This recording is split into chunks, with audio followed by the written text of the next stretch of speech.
dengan NIM A10122210034 dari kelas D1 PPAPK. Baiklah, sekarang saya akan membahas mengenai bahan kajian yang kedua, yaitu eksploitasi anak dan perempuan dalam konflik bersenjata di negara X untuk memenuhi mata kuliah Hukum Perlindungan Perempuan dan Anak. Perang tidak hanya menghancurkan negara, tetapi juga kehidupan banyak orang, terutama anak-anak dan perempuan. Mereka sering menjadi korban utama dalam konflik bersenjata.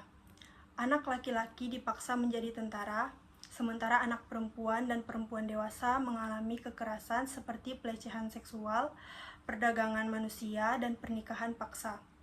Di video kali ini, saya akan menjelaskan bagaimana kasus ini terjadi, kemudian hukum yang melindungi mereka, serta langkah-langkah yang bisa dilakukan agar kejadian seperti ini tidak terus berulang. Negara X telah mengalami perang selama 1 dekade atau selama 10 tahun, akibat perebutan kekuasaan dan sumber daya alam. Akibat perang ini, banyak warga sipil yang menjadi korban, terutama perempuan dan anak-anak.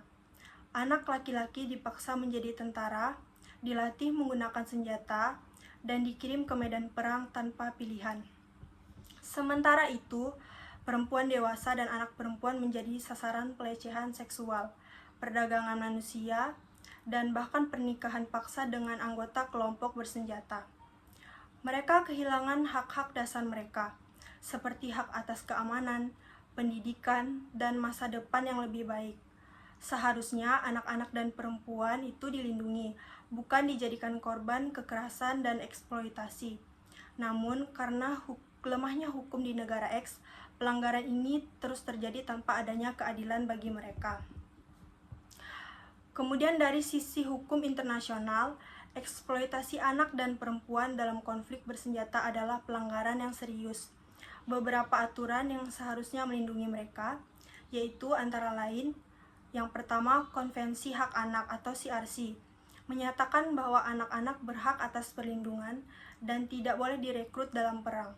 Kemudian yang kedua, Konvensi Penghapusan Segala Bentuk Diskriminasi Terhadap Perempuan atau CEDAW, melindungi perempuan dari segala bentuk kekerasan dan diskriminasi.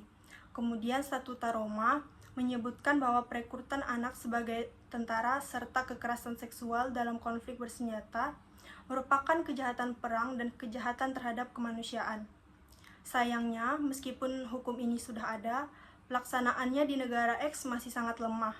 Beberapa penyebabnya adalah pemerintah tidak tegas sehingga kelompok bersenjata tetap melakukan eksploitasi. Korban takut melapor karena ancaman dari kelompok bersenjata atau stigma sosial. Sistem hukum yang korup sehingga banyak pelaku tidak mendapat hukuman yang pantas. Kemudian upaya perlindungan dan pencegahan. Lalu bagaimana cara melindungi perempuan dan anak-anak dari eksploitasi dalam konflik bersenjata tersebut? Upaya yang dapat dilakukan yaitu yang pertama, menegakkan hukum lebih ketat. Pemerintah harus lebih tegas dalam menindak pelaku eksploitasi anak dan perempuan. Jika perlu, harus bekerja sama dengan Mahkamah Pidana Internasional atau ICC untuk menghukum para pelaku kejahatan perang. Yang kedua, melindungi dan membantu korban. Korban harus mendapatkan tempat aman, bantuan hukum, serta pemulihan fisik dan mental, agar mereka bisa kembali menjalani hidup dengan layak. Kemudian 3, kerjasama dengan organisasi internasional, UNICEF, PBB, dan organisasi kemanusiaan dapat membantu dalam penyelamatan dan rehabilitasi korban, serta menekan pemerintah untuk bertindak lebih tegas. Kemudian yang keempat, meningkatkan kesadaran masyarakat.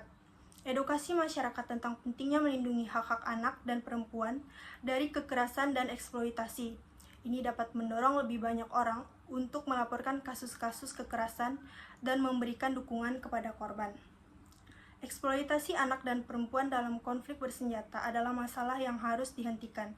Anak-anak dan perempuan berhak untuk hidup aman, bebas dari kekerasan, dan meraih masa depan yang lebih baik.